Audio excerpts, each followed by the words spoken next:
Good morning. Live from the campus of the United States Sports Academy in Daphne, Alabama. This is Sports Talk, a weekly presentation of the Academy and the Department of Communications. We engage all of the current sport events and sport issues that we can. I'm Dr. Arthur Ogden, Chair of Sports Management, and I serve as your moderator. And today's panel consists of Dr. Steve Butler, who is the Dean of Academic Affairs, and Dr. Fred Cromartie, who is Director of Doctoral Studies. I don't know what other term we could use for FIFA right now, gentlemen, other than circus. They're keeping us on the edges of our seats. And Sepp Blatter has kind of kept us in the dark for a while, maybe about 15 years or so. But in a matter of less than a week, he's gone from a victorious fifth-term re-election in which he shouted, "Let's go FIFA, let's go FIFA," to his unexpected and rather inglorious resignation yesterday. And my suspicions are that when the tale of bribes, kickbacks, now they're being charged with violation of RICO statutes and racketeering. When that's finally written, it could probably be a blend of a plot written in conjunction with Stephen King and Charles Dickens. I don't know, but that's what comes to mind. And today we're going to take a look at this. Those of you who are familiar, FIFA is the international governing body for soccer. They call it football, and perhaps rightly so. FIFA is the most powerful single sport organization in the world and has been for quite some time. But over the past few decades, there's been suspicions of a great deal of impropriety when it comes to distribution of the sites for the World Cup to be played, as well as the machinations that went behind those decisions.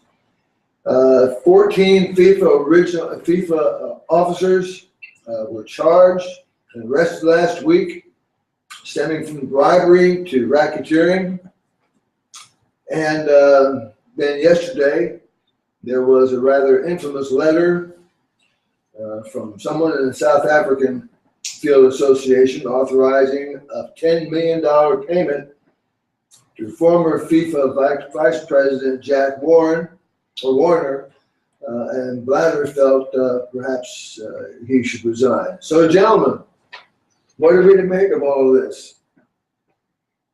Well, it's just another scandal in this field of sport that is sort of riddled with scandals. I mean, let's go back what you said a little bit ago, that this is something that has been going on for a long time, and it has been going on for a long time. And you can attribute the investigation to one author who is from London, and his name is Andrew Jennings. This gentleman started it way back. I mean, he broke the story about the 2002 IOC Olympic scandal for Salt Lake City. And we saw what happened with that. There were a lot of IOC officials that had to resign or were removed, and it just was a tremendous reshuffling of things because of his good work. Did the same thing. He figured that after that scandal was broken and people paid attention, because at that time, it's like you say, it's the U.S. and everybody seems to think that we've got a little corruption in that going on here, which until somebody really discovers it. So what Jennings did was kind of remove the veil for people to start looking at these things. Exactly. And as a result, it ended up with the FBI investigating and so forth. And it turns out that he was very instrumental in informing and providing documentation to the FBI to carry forth with the investigation. So to suffice it, he's probably one of the happiest people in the world right now because it turned out that everybody said he was crazy, he was a liar, you know what he was talking about. He's dead on. Yeah, I think this is a story that's a good thing we're talking about today, because I think it has no staying power. I think since Blatter resigned, the rest of the world doesn't care. He's going to hang in there for another 6 months. I shouldn't say the rest of the world doesn't care. People in America don't care because we care about soccer for 2 weeks every 4 years. Right. And Okay, I can't argue with you on that one, but I think from the standpoint of scandal, I think that there's a good number of soccer fans here that are still going to kind of pay attention to it because it does affect us greatly. They're going to be concerned, is there going to be fallout from CONFRAD, which is, you know, the Americas and the Caribbean and all that stuff? Is there going to be some backlash where there won't be monies awarded? Well, in see, the I future? think you make a good point, and President Zions was talking about this in the marketing meeting. And while the rank and file here, at least in the Southeast, all we're worried about is when football season starts, and that's fine. The international ramifications and how they will affect American Olympic hopefuls is another question entirely. And it may be fine, they may say okay, or they may get very, very jealous and upset. This guy, Jack Warner, from down in Trinidad or Tobago, one of those guys. Anyway, he was one of the people that got an authorized $10 million to pay off people, and he pocketed most of it. And I was listening to last night, driving home, listening to the George Sedano show. And he had a guest on there, I think the female soccer player from America, Foudy. Jennifer. Julie Foudy. Julie Foudy, okay. She was talking about how tragic it was. They all knew that this stuff was going on. And when the last time they had the Women's World Cup, the plane landed with the players from Trinidad, and here was Warner, who got this $10 million. The Trinidad players, coaches did not have enough money to feed the team. Yeah, they landed with no. I was And then guess who came to their aid, of all people? Haiti. Yeah, Haiti. I was actually listening at the same time to Julie Foudy. And another thing she said, and see, I don't think, I guess it depends on your definition of scandal. I know they use scandal in one of the articles, but Right. for much of the people involved, it's not a scandal. It's the way we've done business Right, it's paying for tribute. 50 years. Well, And I would argue that I would be surprised, but I would not be shocked if somebody said that Roger Goodell took money from somebody to award a Super Bowl, because I think Sepp Blatter has as much integrity as Roger Goodell will ever have. Well, the thing that Julie Foudy said I think is important, and she says she thinks it'll be difficult, but it's doable for FIFA to recover. I think doable is. Oh, it's very doable. You restructure things in that. But let's go back to your point where it says, the scandal is really not that much of a big deal. Well, it was not much of a big deal to the rest of the world because you're right. That tribute is how they customarily do things, and it's appreciated there. Right. There's no question about that. But the real deal here in the U.S. and the reason that the Justice Department got involved, the FBI got involved, is because it stems all the way back to 2008, the awarding of FIFA to South Africa. And the fact of the matter is that Nike was shaken down then. And that's the thing. When you shake down an American corporation, that falls in line with the RICO statutes. The reason why America got involved is because you see even in that letter from the South African guy, it said $10 million US. Yes. And all the money has found its way through the US from wherever it originated to wherever it's going. That's because Nike paid. See, here's part of the problem. The money laundering went through marketing companies, and Nike paid an X amount of dollars additionally to that marketing company. And that's where a lot of the tracing is starting to go back to. Our economic and business culture really don't want to acknowledge things like that happen, and it's not in the open. The real problem most people have had, and Julie was saying this last night on the Sedano show, is a total lack of transparency. We like transparency. Okay, we're going to have to pay these people this much to get this event here and so forth. It's going to be a tough time. Like you said, she said, it's doable. But what are they going to have to do to gain credibility again as an organization? What do you think? They're going to have to put measures in place that make them more transparent. The fact of the matter is now there's nothing that is publicized in terms of what members make in terms of FIFA. especially the head of FIFA or anything like that, they've always managed to evade that. So now, in order to let folks know exactly, they have to tell them it's going to have to be an audit. Here's what we brought in. Here's what we're paying out. And when people see that, they can accept for themselves one way or the other. It's the same thing with our NFL, our baseball. We don't get a true picture of what it is that they spend or bring in. But you see, the difference is that is not really a public corporation. They're individually held as a cartel. Now, they do business here, NFL, for example. But FIFA is global. They're a cartel there, though. What did Julie say last night? Is you have to take it. You're going to have to clean house. Yeah. That's And the first thing. I think Bladder resigning is the first step. And I really don't think it's a big deal. I wouldn't use the word scandal. I know Fred that did, and I know a couple of these articles did. I think that the staying power of this story in the U.S. is going to be very short. 99 days till NFL season kicks off. I think if something happened tomorrow, if Johnny Manziel throws a water bottle at somebody else, or if on the 22nd or 23rd, Roger Goodell and Tom Brady are gonna meet with the to hear his appeal. I think that story just kicks the story to page 75 of the newspapers. I think this story has no staying power. I don't think so. You got reporters. Who cares about Well, it? you've got some reporters, some serious reporters out there that are going to follow this stuff. He makes a good point. And as much as the reporters may keep it going, you hear his question? Who cares? In America, who really cares?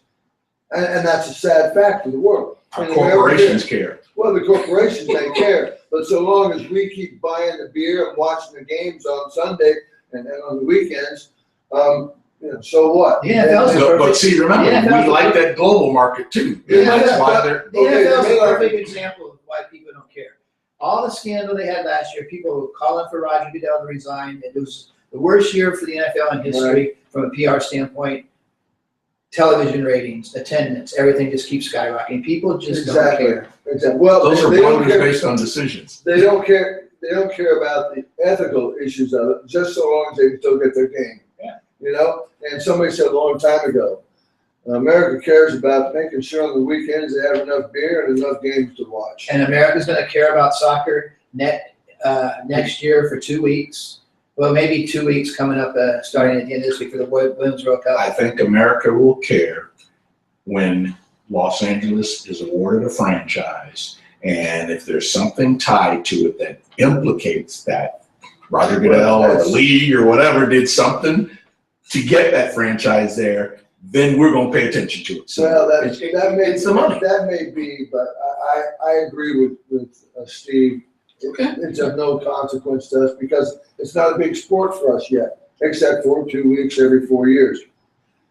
Who do you think is going to succeed by it? This is going to be important. It's very important, and maybe we can send Roger Goodell or Mark Emmert. No, we want them to succeed. Yeah, well, we can get them out of our business. I think one of the things that it wasn't Julie Foudy. One of the things one of the other people were talking about was there's some country that has like 8,000 people, and they've never qualified. They never qualified for the World Cup, but their vote counts the same as England, U.S., China.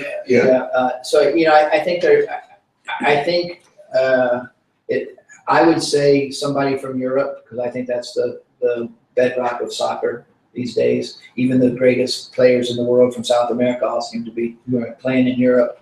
I don't know enough about What about Prince Faisal? What about Prince Ali, the one who the one who ran his against brother him? came here. Yeah, I don't know.